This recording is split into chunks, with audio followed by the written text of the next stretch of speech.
Hey, it's your host Xavier here.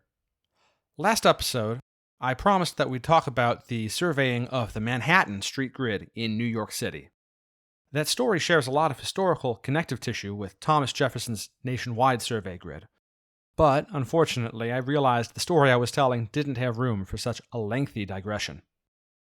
Anyway, if you're still interested in hearing that story, I've got good news. We'll be covering it in the first bonus episodes of Chicagoland. For just $5 a month, you can listen to all the Chicagoland bonus episodes as they come out. That's way cheaper than Disney+. I mean, they do have the Ewoks animated series, so I guess I see the value proposition. But seriously, putting together an episode of Chicagoland takes days of research, writing, and preparation even before we get to recording or editing audio. It's really important to me to be clear-eyed and honest about our history, and to actually understand the places that we inhabit. If you think that's a valuable mission, then really consider subscribing to Chicagoland on Patreon. Just a word of warning to iPhone owners: if you subscribe to Chicagoland on your iPhone, do not pay inside the Patreon app. Apple charges 30% extra for all subscriptions on the app and then pockets the fee. Just go to patreon.com/Chicago_land on the Safari app and pay there instead. Now let's get back to the show that you came here for.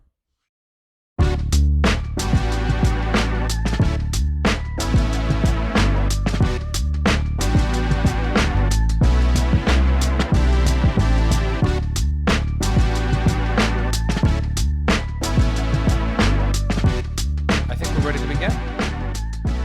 Yes, I'm ready to begin. I checked all the things that should work and made sure they work and found out things that were not working, and now everything's working. Everything is sussed. I am going to go ahead and pull in where we left off. We left off in Iowa with some inconsistent grid lines. We left off in Iowa. Or with some systemically planned inconsistencies in the grid lines to account for the curvature of the Earth. Yep, and I brought you some more grid. Actually, if you think about it, a horrifying genocidal project that we're carrying out, because this would probably also be the same time as the Indian Removal Act. Which ones? The Indian Removal Act of 37, that was Andrew Jackson, but overseen by 7 different presidents. I thought it was probably Jackson you were talking about. It was Jackson that implemented it, but then again, 7 different US presidents from all different areas in the political spectrum. Well, as we say, they're all war criminals. They are all part of the same political spectrum in as much as this is the project that they're interested in continuing. Yeah, definitely. I think that, in the 1830s, there's not much going on in Iowa yet in terms of colonialism. It takes a while to reach there. Yeah. I can't remember exactly what year the Indian Removal Act is, but no, that's fine. God, I saw a thing at the Smithsonian Institute of the Native American. Yeah. And is that the one on the National Mall? The American Indian. It's yes, it's one of them on the National Mall. Yeah. And there was this just really devastating exhibit on the Indian Removal Act. Yeah. Yeah. With all the original documents, and it's no, this isn't the woker coming to steal your paradise. This is a thing that happened and well documented in the newspapers, and everyone knew about it. Yeah, everyone did. And not everybody was happy about it, but this might sound familiar to you. The people who didn't think that was an acceptable thing for human beings to do to each other were mocked and ignored. Oh, it was 1830. 1830 Indian Removal Act? Yes. Yeah, I guess I didn't dive into the the legislative history aspect here. It was more, we get into some insane treaties and stuff. All right, let's go and get started. Yes. Welcome back to Chicago Land. I'm your host, Xavier, and I'm here again with Soma, my former bandmate in Stoned Succubus, and the mind behind Somato Sensation. Yeah, come listen to some weird noise. Hell yeah. And of course, my good friend. Welcome back, Soma. Bark. Wow.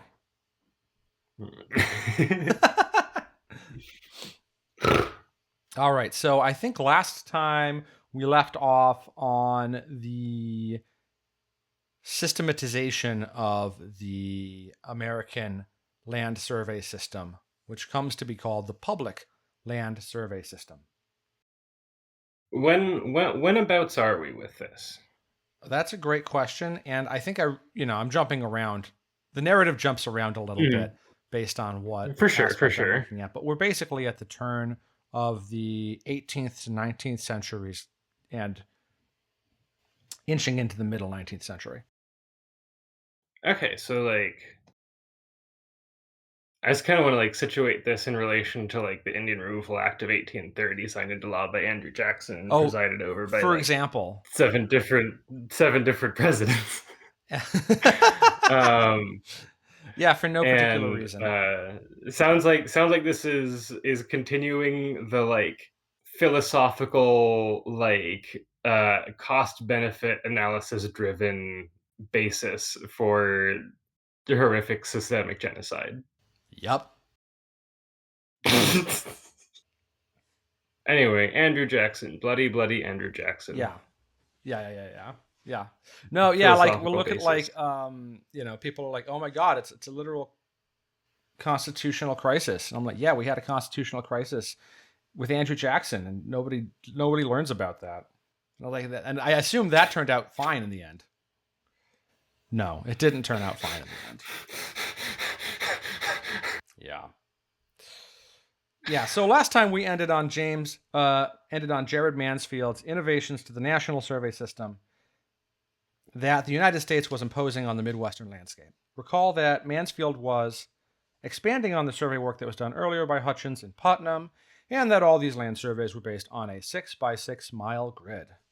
Today, we call that the Public Land Survey System. I'm going to call it the PLSS henceforward. The north to south grid lines are called ranges, and the east to west lines are called the townships. And remember... Range. Yes. Range is vertical lines, and townships are horizontal lines. But also remember that the 6x6 mile squares are also called townships. And in many places in rural Midwest, those townships are still the administrative subdivisions of counties. That makes sense. That explains a lot of signs I see in the Midwest. We have townships. The Midwest is a township-rich land. Unlike the East Coast, or at least the northeast seaboard of the United States, which is a town-rich land. Town to town, directly abutting. I got the wrong map because it was also by Reese. So what we're looking at here is a map of the Chicago region in 1851. The main visible feature on this map are the townships. You can see that they're all multicolored and roughly square-shaped. There's 15 townships in Chicago. Yeah, so what we're looking at... in the eventual current borders of Chicago. What we're looking at in the east, in Chicago itself, is 3 administrative divisions. There's the north side, the south side, and the west side. They're divided by the river. Mm-hmm. And that's smaller than the modern-day bounds of the city of Chicago, correct? Absolutely. Yeah, it looks tiny. That looks Boston size. Yes, not everything we see here is in Chicago today, but a lot of it was eventually annexed into the city. And so, especially to the west, we see a lot of square-shaped townships. To the north, they get weird and squashy and kind of diamond-shaped a little bit. And kind of actually conform to natural features sometimes. I wouldn't say that. Oh. I think it's just poorly conducted survey lines. The Maybe. disconformity you see between the first two rows to the north is actually where they did the correction line. Remember that as we get closer to the North Pole, the lines of longitude converge, so they have to correct every so often. But even still, we get some weird north to south squishiness that shouldn't have been there. The other thing you'll notice is to the southeast, we have some weird zigzag lines. I'm going to emphasize those.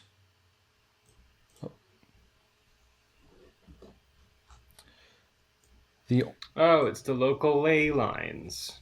What's a ley line? It's a line that naturally channels magic. Oh, no, I wish it was that. It's not that.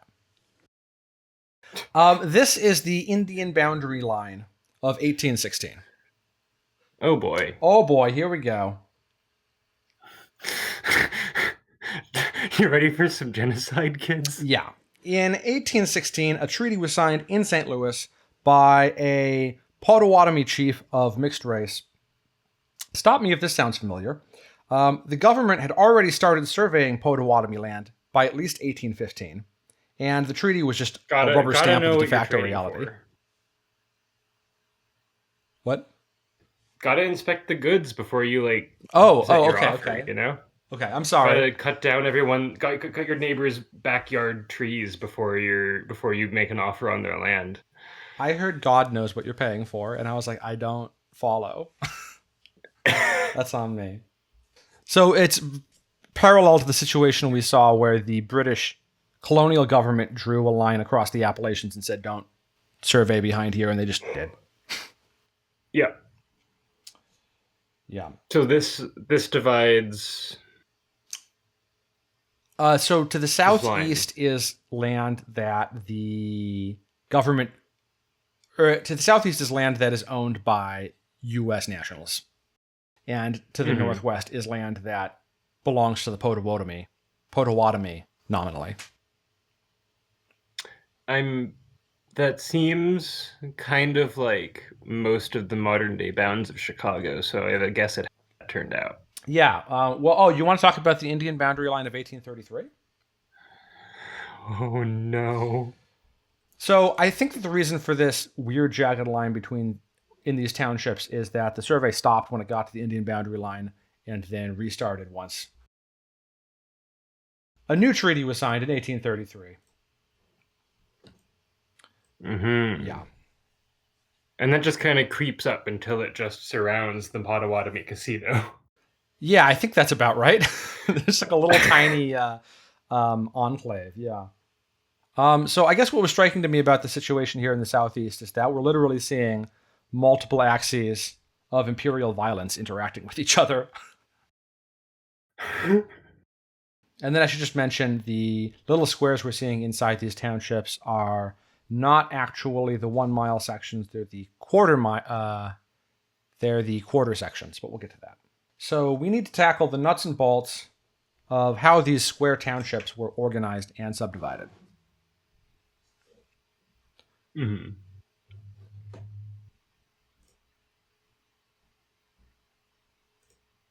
Wow. It's the modern day grid. Yeah, we'll get there. So here's a graphic I snagged off of Wikipedia. It basically shows how the system works in a hierarchical way. When I say hierarchy, I just mean that it's a system that's organized by levels and that every entity in a lower level belongs to exactly one entity at a higher level. Mm-hmm. And the fact that this system enabled hierarchical political relationships is a different matter. So, Congress defined the townships, ranges, and sections in the 1785 Land Ordinance. That was the law that authorized Congress to send Hutchins' team to survey the 7 ranges to the west of the Ohio River. We already mentioned last episode that township squares were divided up 36 ways into smaller 1 by 1 mile squares, and those are called sections. So And the sections are the fundamental building blocks of Chicago. I mistakenly called them lots in the previous episode. And in my defense, I'm not entirely wrong. Thomas Jefferson, and by extension Congress, originally intended to sell off the 1 by 1 mile sections to private buyers as lots for farming or lumber. It turned out that 1 square mile was usually too large for a single family to manage with the agricultural technologies at the time, so future land laws allowed for sections to be broken up into smaller subdivisions. Common types of subdivisions would be half sections, quarter sections, and even quarter sections. So that's what we see on the lower left of this graphic. We see a single section, in this case, section 14 of this township. And it's broken up into a quarter subdivision to the northeast. It's broken up into 2 half subdivisions to the southeast. Sorry, these are half quarters. So it's broken up into half quarters, which is to say half of a quarter of a section. And then to the northwest, it's broken up into 4 quarter sections, which are all 1/4 of a quarter section. No one's heard of an 1/8 or a 16th these days. Yeah, I think the reason that you use this nomenclature is because there's a hierarchical classification scheme that allows you to describe any lot that's on the PLSS with just a text string. Yeah. So a subdivision is just a smaller lot of land that was broken off from a full survey section. Real estate speculators would often create new urban neighborhoods from lots of land that had previously been sold as part of a larger section. And in the US, people still often refer to newly built residential developments as subdivisions, usually with the connotation that the subdivision is a self-contained entity, more or less separate from the older, more established parts of the city. Yeah, that was kind of where my mind went, where it's like, even kind of where I'm at, there's like the bigger like grid square, and then just like wiggly roads inside it that ultimately kind of follow like a pseudo grid, but like are more windy for that sort of bougie suburban feel. Yeah. Oh, we're going to touch on that a little bit, but it's not a main topic here. But yeah, we will touch on that a little bit. Since the entire survey system was modeled off of Isaac Newton's mathematical coordinate grid, it is possible to describe any section or subdivision based on its relationship to the origin point of the survey. Remember how when Mansfield was doing his surveys, there were multiple baselines and what did he call them? Not prime meridian is range the wrong lines, word, but meridians. Meridians. Yeah, that were used as the basis of the survey. So for Chicago, it's on the survey defined at the intersection of the 3rd meridian, that's this vertical line, and the Centralia baseline. Is that getting towards like, that's almost St. Louis? Oh, yeah. But like middle of Illinois. Yeah, exactly. Is there anything important around there? Well, the Centralia. Oh, Centralia, of course, in the center. Maybe. So it turns out that the intersection is just outside the town of Centralia in southern Illinois, which is a cute coincidence because Centralia is named after the Illinois Central Railroad, of which it was an important junction. I guess it still is. It's Canadian National Day. Probably because they wanted it to go through the origin point. Yeah, probably because they were angry that they were at the origin point. I'm sure very few people were aware or cared. Sure. It's named after the railroad. Sure. Even though the survey came first. So, the original town of Chicago was along the downstream part of the Chicago River in present-day downtown. That's pretty far away from Centralia, and its township number reflects that. So Chicago, downtown Chicago, is in between the 38th and 39th township lines north of Centralia. So if I was looking on this map, I've outlined a few of the sections here. No, not sections. I've outlined a few of the townships here. Mm-hmm. So, for example, this one that I'm highlighting here is the 38th township line. And this is the 39th township line, so we can see that downtown Chicago, the original settlement, is north of Township 38. Yeah. 39, and then 40 would be up top. I believe so. So did the original township or the original town of Chicago extend all the way up there, or was that later? Later. I just grabbed some of the townships that were conveniently near the center of the city. So that's it. Like I said with Lakeview, it was like German celery farmers or whatever. Oh yeah, totally. And so like that kind of makes sense that it's like it's outside the town, but close enough to get the produce in. Yeah. Yeah, so here's that 1851 map again to show some of the other surrounding townships, the administrative townships. There's like two letters that seem to, they're not quite, but they almost lined up with the airports. Oh, yeah, they were really planning on that back in the 1850s. The Mayor Daley of the time. Yeah, there's always one. Mayor Hieronymus Daley. Hieronymus Daley. Is it okay? Yeah, Mayor DeWitt Daley. And then also we're 13 range lines east of the origin. So I believe this would be range 13. And this would be range 14. East. Oh, so the original didn't even extend that far west. The original... No, remember that the range and township lines at this point are being measured from a single origin point for each survey. And at this point, in this survey, the origin point is Centralia, or outside Centralia. So if the town of Chicago is between 13 and 14, then it did not extend all the way west to 12. Yeah, no, it wouldn't have yet. Yeah. Anyway, so those are really, disorienting myself. Those names, yeah, the range and township numbers are really only important if you're trying to survey the land and list it in a alphanumeric format. And we can specify the location of this particular township square like that as Township 39 North, Range 14 East. Mm-hmm. And that gets abbreviated as T39N R14E. Mm-hmm. One last quick digression, just looking at this map. There's that 15E little chunk.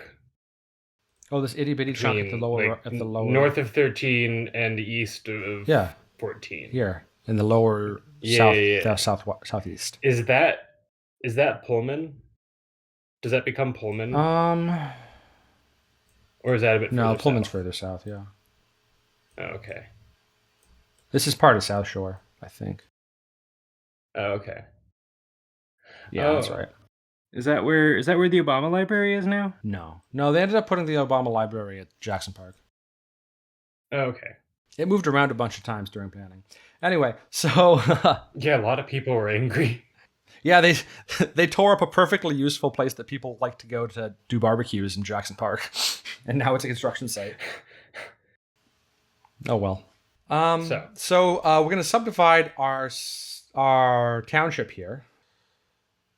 So if we zoom in here and look at just this one township, you can see that it's divided into 36 sections, 6 by 6 miles. The way that we number these sections is really easy because it's defined in the 1785 law.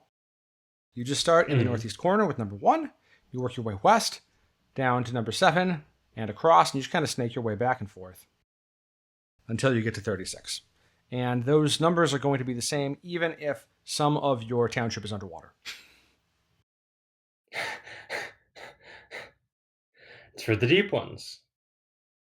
So if we zoom in on section number 9, that is where the first plat of Chicago was placed. Makes sense. Good place for it. Yeah, where the two rivers meet. Or the two branches of the Chicago River meet. So I remember I said this is a hierarchical system, so we can describe this section as Section 9, Township 39 North, Range 14 East. At the time. What's up? They would have been splitting off at the time. The rivers? Yeah. The Chicago River would have been splitting off into the two branches that empty into Lake Michigan, because this is a bit of it before they reversed the flow. Yeah, so they would have been converging, and then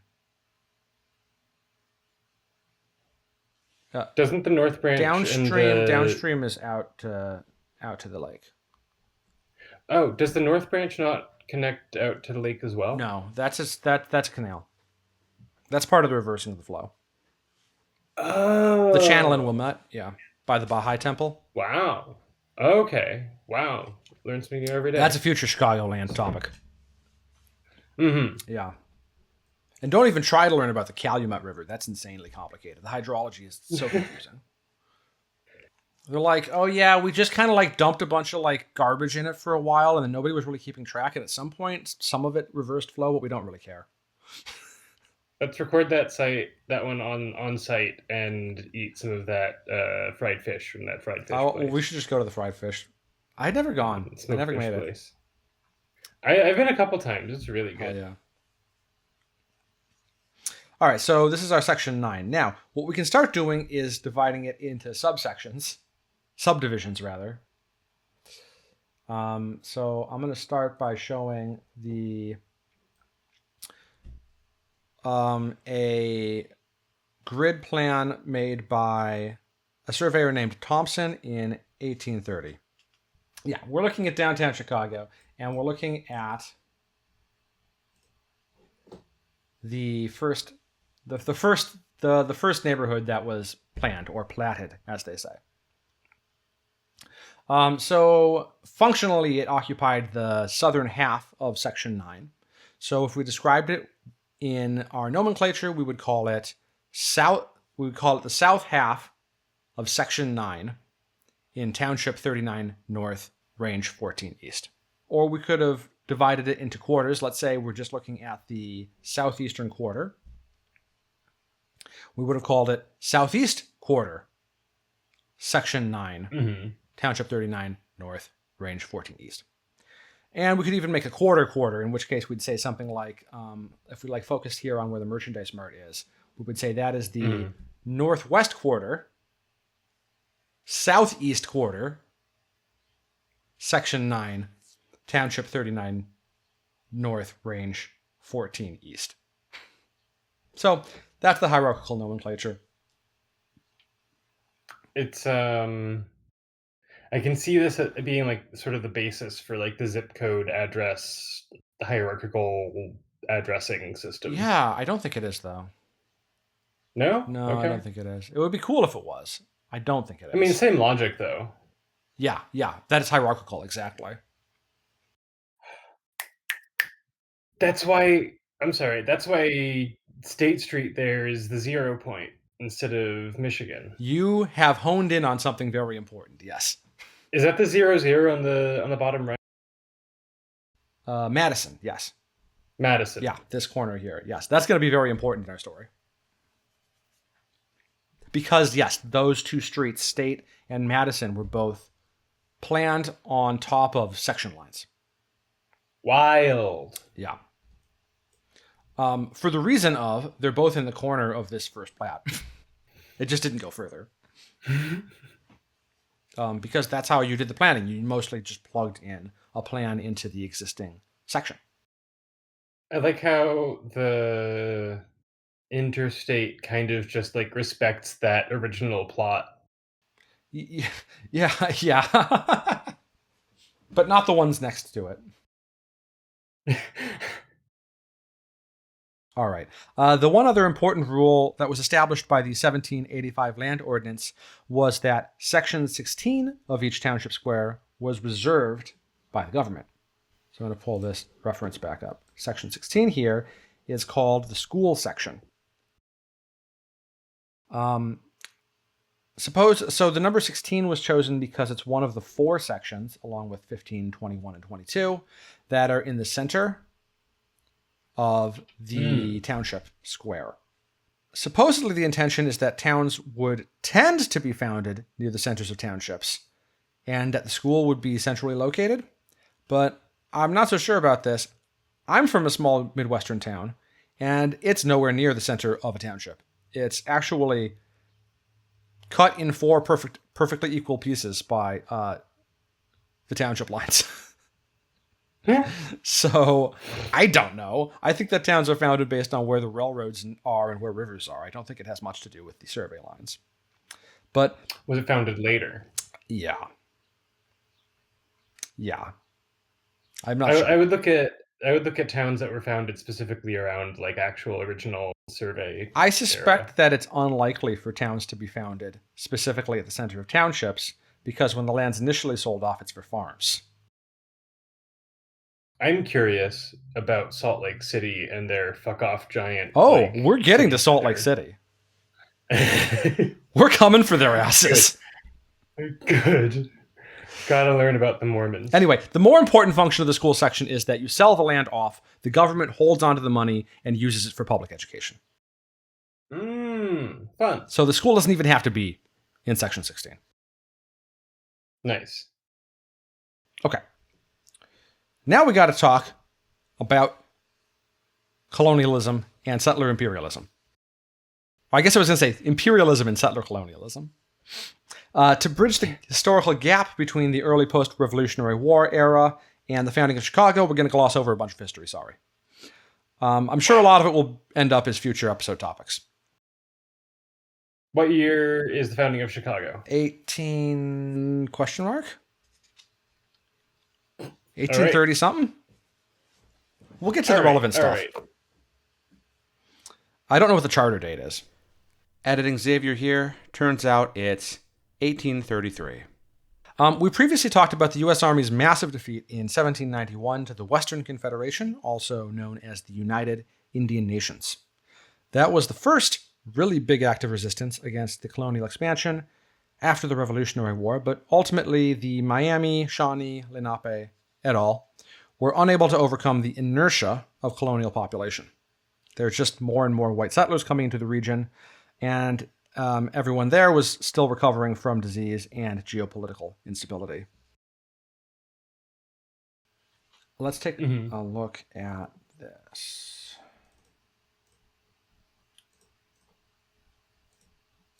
Oof, I got a mess of maps this time around. So here we're looking at the lands that were theoretically ceded by Sauk Indians in 1804. Okay, so this is the 1804 treaty. Again in St. Louis, apparently. There were several successive organized acts of resistance, but the last big one was the Blackhawk War in 1832. Blackhawk was a Sauk chief whose tribe lived near the Mississippi in present-day Illinois and Iowa. On this map, the site is called Saukenuk. I guess that was the name of the village. Should have looked that one up. Oh, well. Sauk County is right by Dane County. Yeah, exactly. Historically, Sauk people were in Up the here area. in Wisconsin. Yeah. So the area around Saukenuk is now the Quad Cities, which consists primarily of the cities of Davenport, Moline, and Rock Island. Where's the fourth? Do not get me started. Theoretically, there are 5 Quad Cities, but in actuality, there are 3. I will not elaborate further. Good pizza. Yeah, they have a distinctive pizza style. So hopefully I can get some Quad Cities people angry at me. Back in 1804, Governor and future President William Henry Harrison had deceived a tribal delegation of Sauk and Meskwaki leaders into ceding a whole bunch of land, more than they were intending to negotiate for. Harrison would become famous in 1811 for crushing a Shawnee-led Native Confederation at the Battle of Tippecanoe, and he would later become more famous for being the president who was president for a week before dying of pneumonia. Anyway, the Battle of Tippecanoe. The site of that battle was near what's labeled here as Prophetstown. I just mentioned it because it's on the map. Blackhawk saw no reason to respect the 1804 treaty, and if the law had been applied fairly, honestly, the federal government shouldn't have respected it either. Blackhawk organized a mixed group of Sauk, Meskwaki, Kickapoo, and others to fight back, and had some successful raids and battles, before the U.S. Army got organized. Fort Dearborn, at the mouth of the Chicago River, was one of the mustering points. In a few months, Blackhawk's rebellion was put down, and the war ended in a massacre at the Mississippi River as non-combatants were gunned down trying to cross to the West Bank. I might have left the Black Hawk War out of our story, except for two things. One, some of the militia stationed at Fort Dearborn recognized that the site had potential as a future port. And two, after the war, Black Hawk wrote an autobiography that was widely read at the time. Here's a passage that I think directly addresses Locke's philosophy on land ownership.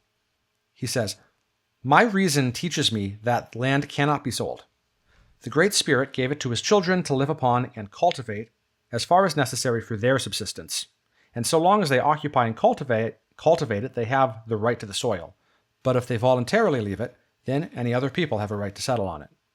Nothing can be sold, but such things as can be carried away." Damn straight. The aftermath of the Black Hawk War fundamentally changed social and economic life in the Chicago area. Before the war, it's a very geographically dispersed, multicultural society. There are a few hundred permanent residents in the whole region. The main economic driver is the fur trade. There are Potawatomi villages along the rivers, there are trading posts, and there's Fort Dearborn. People from other Native American tribes pass through periodically. Geopolitics is mediated by relationships between individual people and families. So intermarriage is very common between tribes and also between tribes and trading posts. French traders often have Potawatomi wives, and mixed-race people are common. But the moment that the economy shifts to land enclosure, the entire cultural landscape changes cataclysmically. The self-organizing multicultural society that was built around semi-permanent Native American villages and the fur trading posts is simply incompatible with the enclosure economy. In Native American society, conflicts get worked out locally through personal relationships, and everyone usually ends up able to access the land that they need. But the land enclosure economy is based on exclusive ownership and is backed by the threat of violence from a distant metropole. Black Hawk's Sauk tribe had already encountered these changes, which is what spurred them to action. In his autobiography, Black Hawk explains, "We learned during the winter that part of the land where our village had stood had been sold to individuals, and that the trader at Rock Island, Colonel Davenport, had bought the greater part that had been sold. We resolved to return to our village as usual in spring. We concluded that if we were removed by force, the trader, agent, and others must be the cause, and that if they were found guilty of having driven us from our village, they should be killed." Damn straight. You can see that Sauk leaders are dealing with the theft of their homeland as a matter of personal injustice. They see that they're seeing things locally. There are these newly arrived bad actors, and the best way to fix the problem is to bring them to justice. What they don't see, or maybe they do know about it and just don't see a way to address it, but there is an organizational machine that is being built out east whose purpose is to legitimize colonial land claims through its own legal systems and to use violence to secure them. I mean, it's an entirely unheard of within this local environ method of the hierarchy and control and state violence. Exactly. So even if you're aware of the concept that it's been happening elsewhere, it's okay, I think that we can handle this. Potentially, yeah. Especially when the first sites you see are just individual farming families and the surveyors who you can, take pot shots at while they're cutting down the trees and very, very slowly moving the chains across the landscape. I also noticed that this enclosure economy is coming in this Jackson era. Yeah. Because this is the status quo 1832. Yeah. It's just heartbreaking, honestly. You get the young man, Democrat who's frontier settler. It's kind of like a national archetype at the time. Mm-hmm. Yeah, things start to change very quickly at this point. Kind of a heartbreaking development. What could have been. Oh, totally. So before the Blackhawk War, the main source of economic value in the Chicago region, at least in a purely transactional sense, were beaver pelts. But once land speculators start arriving in 1833, the whole town quickly becomes a massive speculation bubble. By September, the Potawatomi were already forced into treaties that forced them to cede their land, and the French traders were ultimately forced out as well. To describe the scale of hyper-speculation, here's a quote from William Cronin's book, Nature's Metropolis. The mid-1830s saw the most intense land speculation in American history, with Chicago at the center of the vortex. Stories abounded of men who bought land for $100 or $200 in the morning and sold it for several thousand before the sun set. Lots that had sold for $33 in 1829 were going for $100,000 in 1836. Only wild hopes for the future could lead people to pay so much for vacant lots in a town where the most promising economic activity consisted of nothing more than buying and selling real estate. Then a big economic depression hit in 1837. The Chicago real estate bubble did not cause the panic of 1837, but it was certainly burst by it. So Chicago's development simmered down for a while, leaving lots of empty lots that wouldn't see anything built for another decade or two. So that's really important to keep in mind. I've got this image of Chicago in the early 1830s. But even once these street grids start being platted, you're not looking at a really urban place. You know, if you're just looking at the plats, you're like, okay, this started with a few relatively compact neighborhoods and it worked its way out. I mean, it was just land speculation, so most of the lots were left empty. It was underdeveloped. It was a western frontier town. They used roped ferries instead of bridges, and the only sewage system was the Chicago River. Conveniently, that's also where you would take your buckets to get fresh water. So, going back to that plat map from 1830,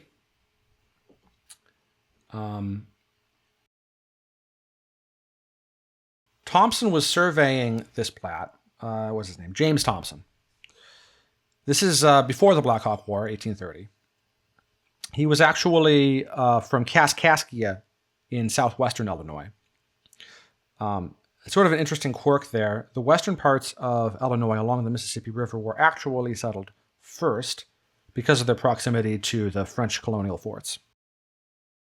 But Thompson's plat was made on behalf of the Illinois and Michigan Canal. Heard of it? The Illinois and Michigan what? Canal. Wait, did you ask a question? Oh, I was like, have you heard of it? I was just curious. Oh, there's a glitch and a bunch of words got jumbled into one. Have I heard of the Illinois and Michigan Canal? No. Well, it was the basis for all of the land speculation in the 1830s. The idea was that you were going to build a canal in between the South Branch of the Chicago River and the Des Plaines River. Because the because the Chicago River goes to Lake Michigan. Because they're different watersheds. Yeah, you're crossing watersheds, exactly. It's a continental divide. And that canal would allow direct shipping between Chicago and St. Louis. Nice. I mean, there were major ecological consequences of the canal, but yeah, there's an ecologist in me and there's an engineer. Yeah, for sure. The purpose of the 1830 survey that you see here was to raise money for canal construction. The plat itself occupied the southern half of Section 9, as we saw before. As it happened, canal construction did not start until 1836, at which point it was almost immediately halted by the Panic of 1837. When it finally opened in 1848, rail lines were only a half a decade away. That made it obsolete. But those are topics for another episode. We can see from Thompson's plat map that he surveyed a roughly rectangular grid along the banks of the Chicago River. It's roughly regular because the size of each block is not consistent. They're taller than they are wide, and usually around 300 to 320 feet wide and 360 to 380 feet tall, or north to south here. That's not including the streets, which were planned to be 66 feet wide. Does that number ring a bell? That was the length of one of those chains? That's exactly it. 66 feet is a chain. Something else that's significant is that all of these blocks had alleys running down them, which set a precedent for future neighborhoods. Hey, I was thinking about it. Yeah. I was wondering about all these 6s and 12s and 60s and 360s that like appear in the system. Apparently, some of this originates from the Babylonian base 60 counting system. Oh, funky. Oh, that's where we get like minutes and seconds then. And I was thinking about that, and I was like, why the fuck 60? And then I realized 6 times 60, 360. Yeah.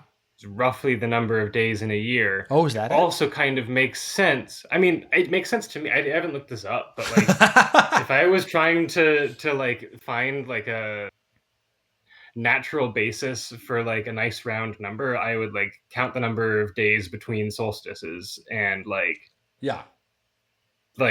round it to a nice round number, put in some festival days, and then use that as the basis for my counting system. Yeah.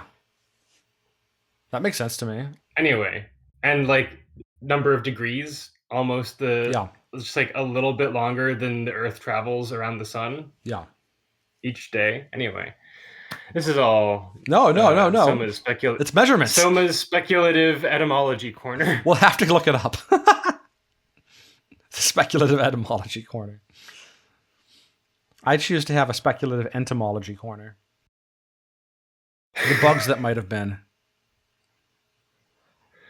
All right. The next plat the next plat map that's available is in 1834. And at this point, we have already seen the Blackhawk War come and go. And we're officially in speculatory frenzy.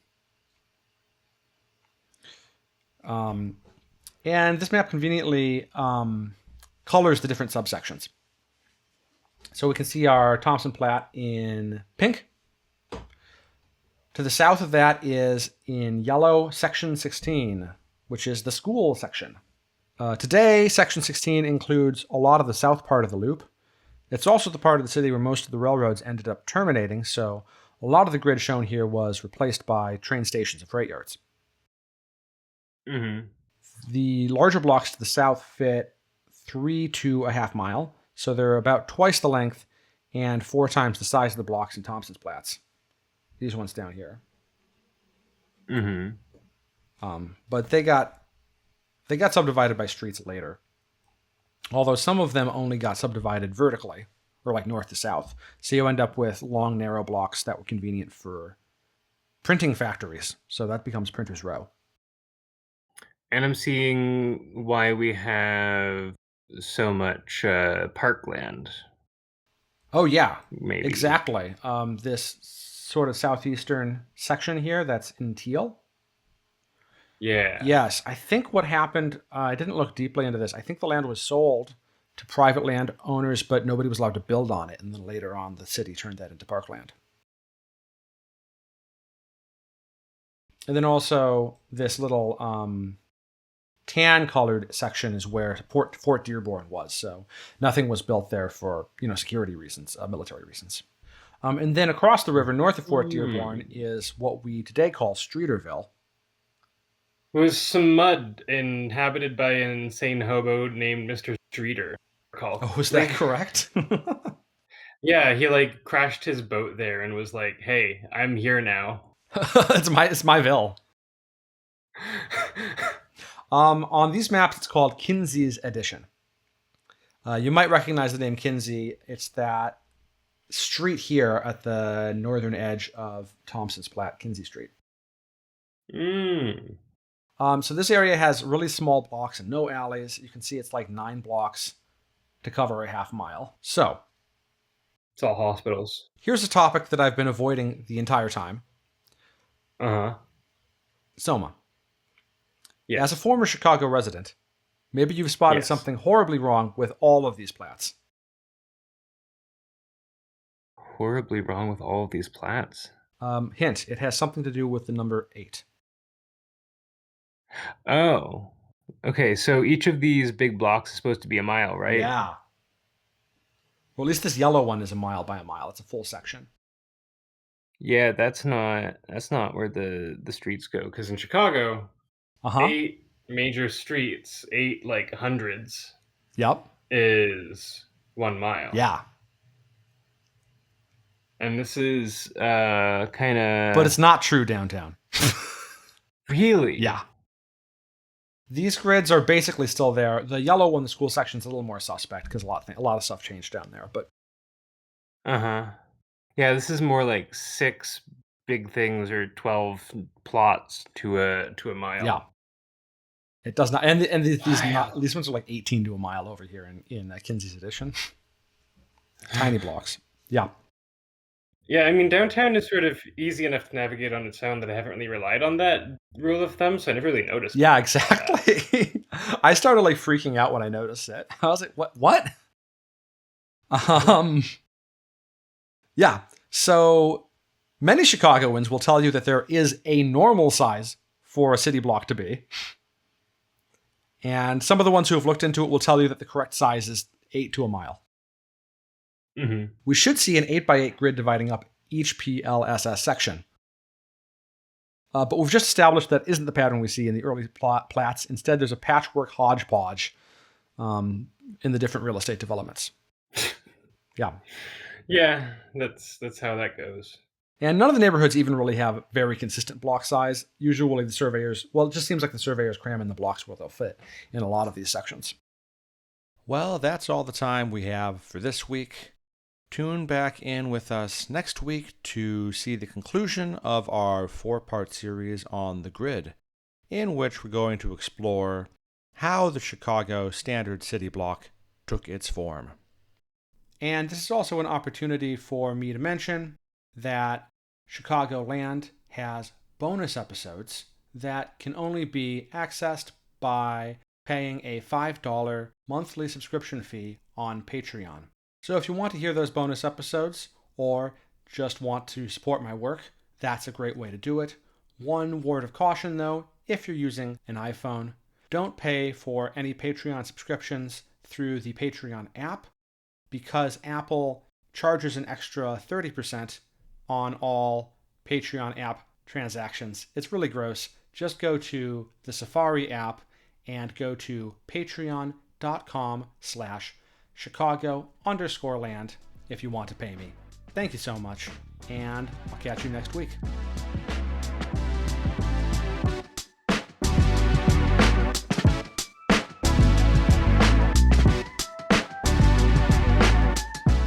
You've been listening to Chicagoland, a production by Articulata Publishing. Chicagoland is written, edited, and produced by Xavier. The Chicagoland theme was composed by Chris Robbin. That's ChrisRobbin.